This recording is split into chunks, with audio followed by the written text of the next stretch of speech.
Alright guys, here it is at long last. I am reviewing this Perrin Performance bypass valve. Now, if you've seen my previous videos, then you know the reason I don't like this valve is because it was leaking on me. I figured this out when I was down at AV Tuning and Development. I had my car on the dyno because I was going to do some dyno pulls so I can compare my current tune to my previous tune. And in some places in the power band, my car was down 70 to 80 horsepower, which is pretty pathetic. At the time, I wasn't sure if it was the tune. I wasn't sure if it was a performance issue. I just didn't know. I had a couple people comment say, you know, you really should have a boost leak test done on the car, and I did as soon as I got back to Pittsburgh, and it checked out. I really didn't suspect a boost leak to begin with because I had the car checked 3 weeks prior to going down to AV. Right before I had it tuned at Innovative, and everything checked out there as well. So I really wasn't expecting to find a boost leak, which is why I was kind of leaning towards, you know, maybe it was the tune acting up or something weird, I don't know. But it came out to be this valve that was leaking, and I believe the reason More Performance didn't realize it was leaking is because of the design. Where this was leaking, basically it was underneath this valve in a very tight place, and there was also an O-ring there, so it may not leak, you know, under just a basic smoke test or something like that. It probably needed high boost to make it act up, and even then it acted up sometimes, and other times it wasn't as bad, but it was still there. I don't know, it was just acting really weird and sketchy. So I'm going to get into this valve and talk about it and explain why I don't like it. And there are some things that I do like about this valve, believe it or not. So it's not just going to be, you know, a free-for-all on Perrin. I'm not here to bash Perrin. I'm just making this video. So if you are in the market for a bypass valve, you know, you could be aware of some of the major flaws this valve has. So I just have some talking points that I'm going to go down as I cover this valve so I don't really miss anything that I want to say. The first thing on my list is likability. My likability is a 4 out of 10, and the reason it is so low is because this valve let me down. I would like it more. I had liked it more until it failed me. Up to this point, I really never had a problem with it, so I liked it a lot. But if a valve is going to start leaking for no good reason, that's obviously going to affect my likability, and I don't like it very much anymore because it can start leaking and you won't even know it until you have boost issues. So next on my list is performance. Performance on this valve is a 10 out of 10. Yes, I said it. 10 out of 10 with one caveat, that is when it works. When this valve works as it's designed, as it's intended, it's a 10 out of 10. It's awesome. It sounds badass. I like it. It does the job. It does everything it's supposed to do. However, when it's not working, which is what I ran into, performance is, I don't know, a 0, a -2, a -5. When this valve isn't working due to its design flaws, it absolutely sucks. So, there you have it. 10 out of 10 for performance when it works right, and it's going to be like a -1 million when it doesn't work because it's junk. Now, as far as the sound goes, I have to give it a 10 out of 10. This is one of the best sounding valves on the market as far as a full recirculating bypass valve goes. I do have a short ram intake, so I am able to hear my bypass valve, and I have to say this valve sounds way better than the previous valve that I had, which was a Turbo XS full recirc bypass valve. When I purchased the car, it did not have the stock valve on it. It had the Turbo XS. So I really can't compare how this sounds to a stock bypass valve. But even compared to the Turbo XS, this valve sounds way better. I don't know why, but it sounds awesome. As far as sound goes, it's a 10 out of 10. It sounds awesome, sounds solid. I love the sound of this valve. Next on my list is construction.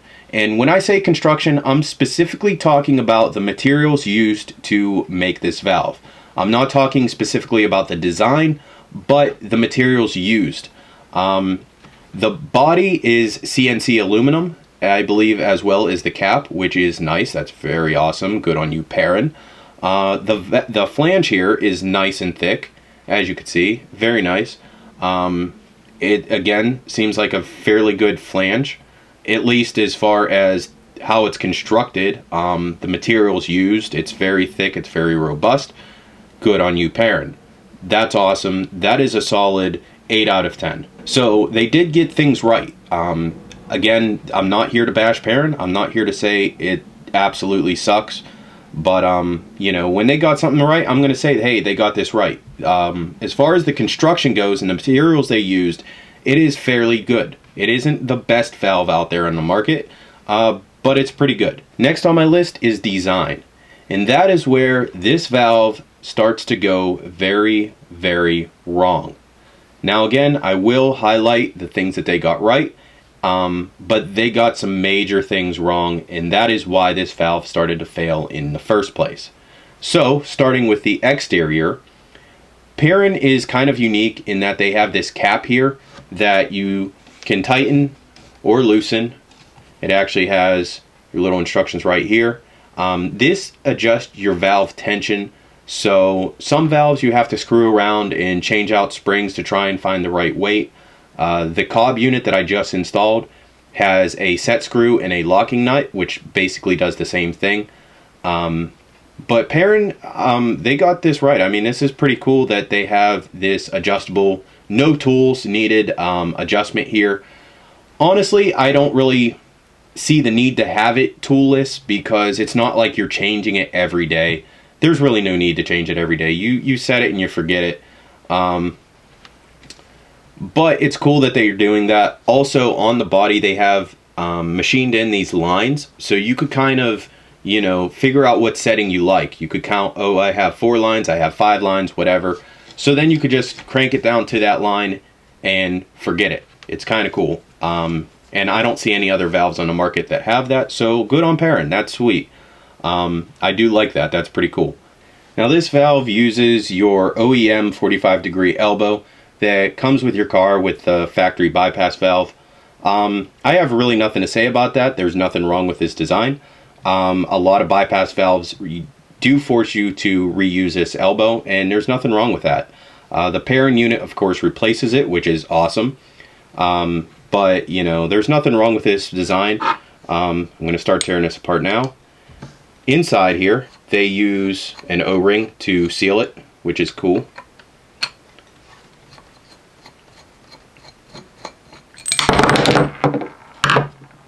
Elbow, and inside of here you have a nice O-ring which seals this up, and that's awesome. If you have any issues with this O-ring, you can replace it for very cheap. One thing about this valve is it does use a lot of O-rings, which is a good thing. I like O-rings because if they do fail, they're easy to replace. One drawback with the Turbo XS valve that I had is it did not use O-rings. For the valve itself, the only way it sealed was by sheer clearance. So you had to use grease, and you were supposed to grease it like every oil change, which is stupid. And I hadn't been doing that, and I'm sure neither had the previous owner. So what happened with that valve is I didn't grease it, previous owner didn't grease it, whatever. Over time, it actually started to wear, and the valve would not seal. The actual valve inside the housing would not seal because it just wore away. So O-rings are good. I like O-rings. Good on you, Perrin. Awesome. Because O-rings, you know, they wear out over time, but you could replace them, and you could basically rebuild your whole valve as you go. So I'm going to take off this cap here.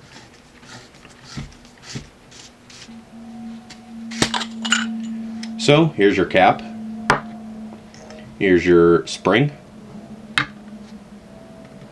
and inside you have your actual valve.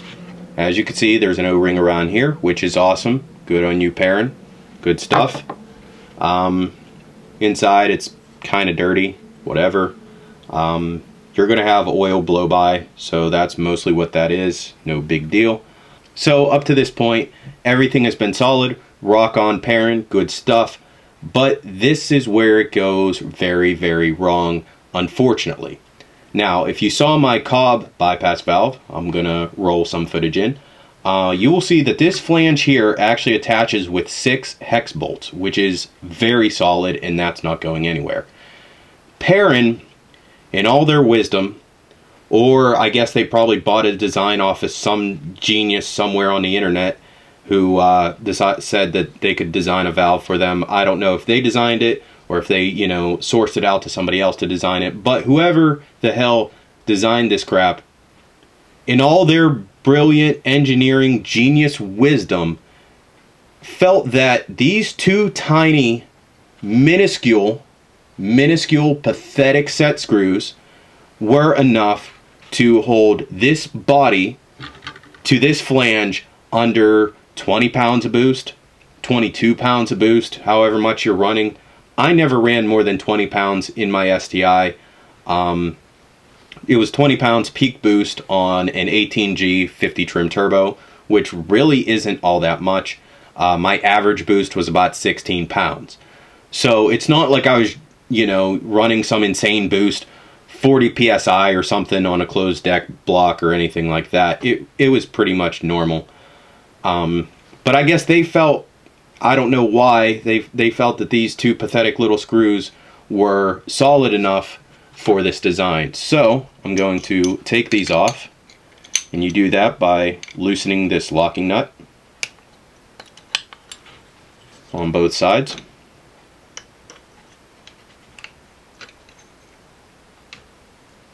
And after you loosen the nut, this comes off, and then your set screws are free to come out.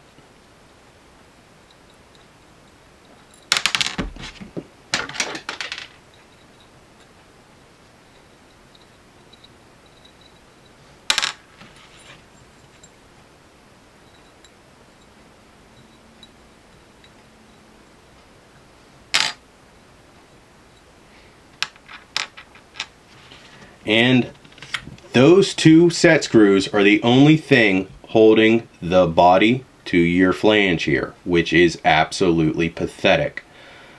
I've had some people say that these screws have backed out on them or they have loosened up. I'm sure that happens. I could see how that could happen. You know, an engine bay is a very intense, harsh, extreme environment where it's hot and it's cold and you have vibrations, especially from a boxer motor that's built. So I could see how they might loosen up. Me personally, on my valve, did not have that issue. These set screws here were completely tight when I took this apart. The issue is that these steel set screws actually started to eat away, if you could see this, started to eat away at the aluminum body on both sides. And that caused it to loosen up enough to cause a boost leak. So these set screws, even though they didn't back out, they still were the downfall of this whole bypass valve here. Now, if you take a look at the flange, hey, they have an O-ring in there. That's awesome. Good on you, Perrin. That's awesome. I love seeing that. I don't think this is ideal placement for an O-ring. I will say I'm not an engineer, but I don't know. I like to have an O-ring maybe in a corner where it could be compressed more than it is here. But it's not a terrible idea. I mean, I like that. That's cool. But these 2 set screws, like, come on, dude. Are you serious? I was so mad when I took this apart and I realized that was my issue. I will say my valve here, as you can see, if you look at this cap, it is kind of marred and jacked up.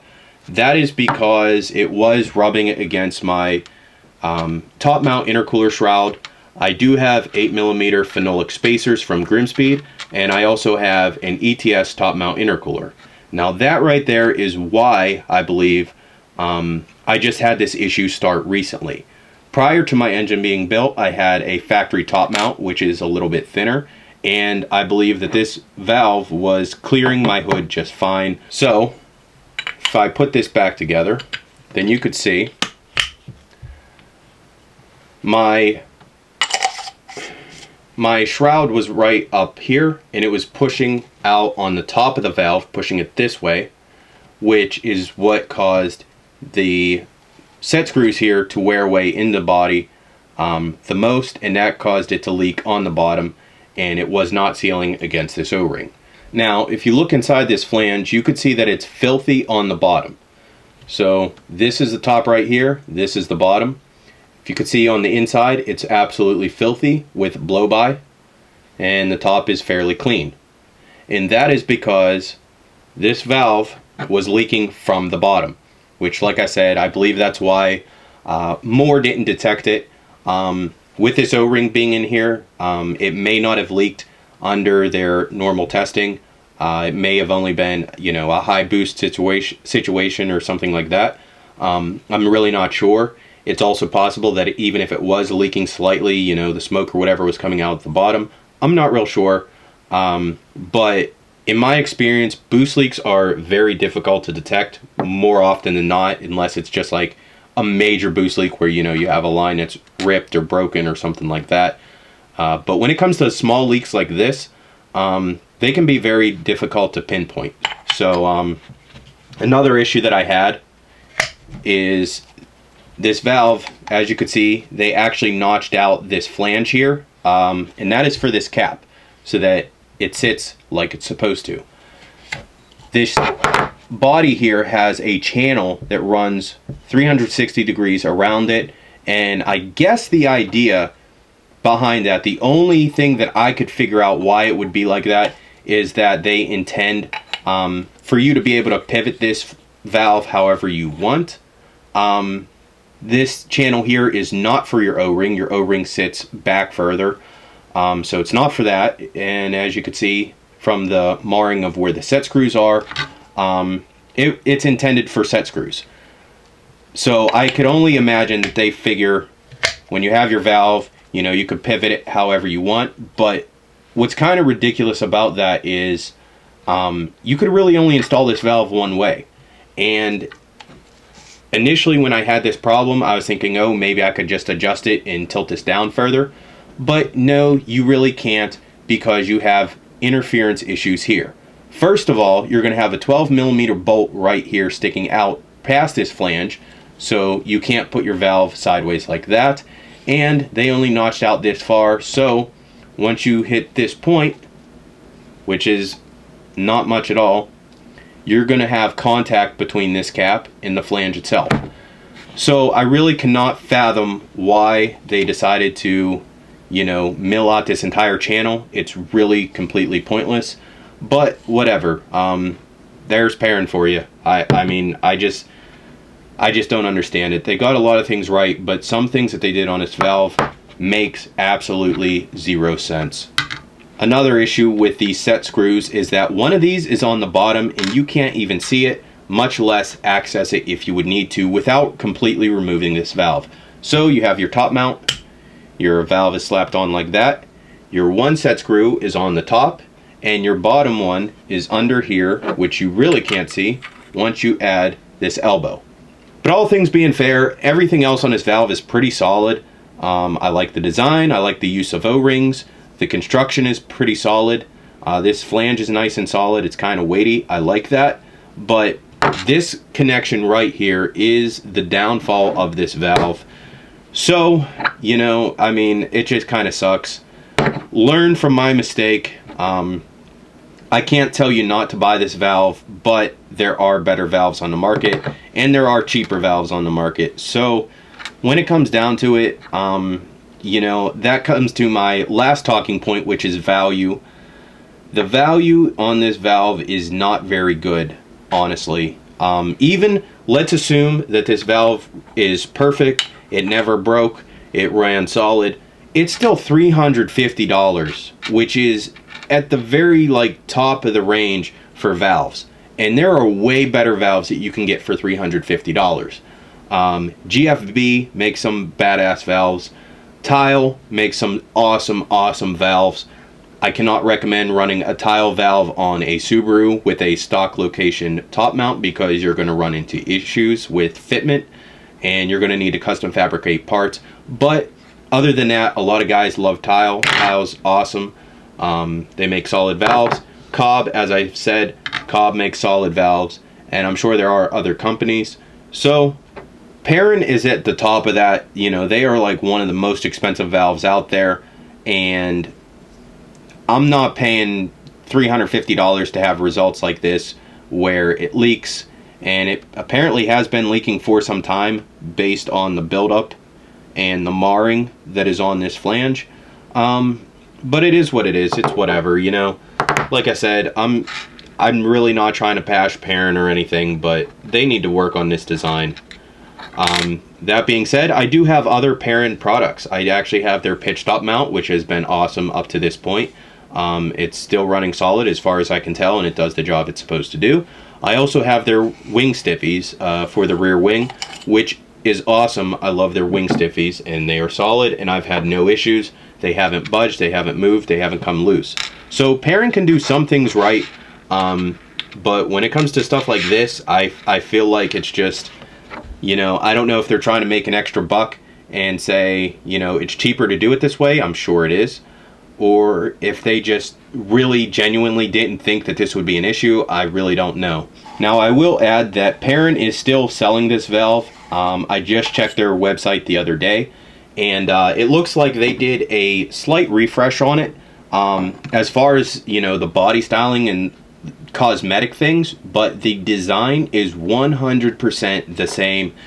It has not changed. There are zero improvements to it. All they did is basically offered, you know, the flange is black now, if I recall. They basically just slapped a coat of paint on it and, you know, just changed the body so it looks a little bit more updated, a little bit more cool, and that's about it. If you don't have phenolic spacers, if you don't have, you know, a bigger top mount, and I'll add, if you never plan on adding those, because if you do, you know, it could cause issues in the future, so think ahead. But if you don't have any of those, this valve might be good for you. I really can't recommend it at this point because it failed so miserably. There are better valves on the market, and there are better valves at cheaper prices. The cob unit is perfectly solid. I have had no issues. I've only had it installed for a couple weeks at this point, so I really can't offer a review on it, but I will say the cob unit is built very strong. It's not, you know, I didn't see any major design flaws like this. So that valve is just one option, and the cob unit is $300 versus this, I'm sorry, it's $295 basically, versus this Perrin unit, which is like $345. So you're paying an extra $50 to have a valve that's going to break on you, more or less. I just don't like this valve. I think it sucks. It got a lot of things right, but in the end, it just doesn't cut it. Perrin is probably not watching this, and if they are, they're probably typing me a very nasty letter right now. You guys, I don't hate Perrin. Like, I'm not here to bash them. I'm just saying that this design right here is absolutely pathetic. Otherwise, it's a badass valve. This valve is solid other than this. So, Perrin, if you are watching this, or somebody else, if you're going to start your own company and you're going to design a bypass valve, fix this. All you have to do is maybe not make this opening so thin, make it thicker. So when you put this on top, you can do what 90% of the other companies on the market are doing, and you could run in some hex screws and make it a solid, a very solid connection between your flange and your body. So this has been my review on the Perrin Performance Bypass Valve. I hope you guys enjoyed it. I hope you learned something. You know, if you have a Perrin valve, you should check it out. If you don't have one, maybe you shouldn't buy one. And if you really don't care, well, at least you got to see how one's put together and some drawbacks that it may have. So with that being said, I want to thank you guys for watching. I definitely plan on doing more tabletop reviews and more reviews in general of parts that I have used for some time, because there's a lot of information out there, but there's a lot of misinformation out there, especially on the forums. A lot of people are biased, a lot of people don't know what they're talking about, and a lot of people are just straight out fanboys, and they start reviewing products that they haven't even gotten. I know you've seen these reviews on Rally Sport Direct or wherever else. People giving this stuff 5 stars and they haven't even installed it on their cars yet, and I'm not a fan of that. I think it's stupid. So I'm here to hopefully put out some good information, useful information, to make you a better buyer. So with that being said, I want to thank you guys for watching. As always, hit the like button, make sure you comment, favorite this video if you'd like, and I'll see you guys next time. Other than this valve is badass, but I cannot get over the fact that they use 2 tiny ass set screws to hold back 20 plus pounds of boost. Like, did you design this, or did you pay a homeless guy to design this? Because this is terrible.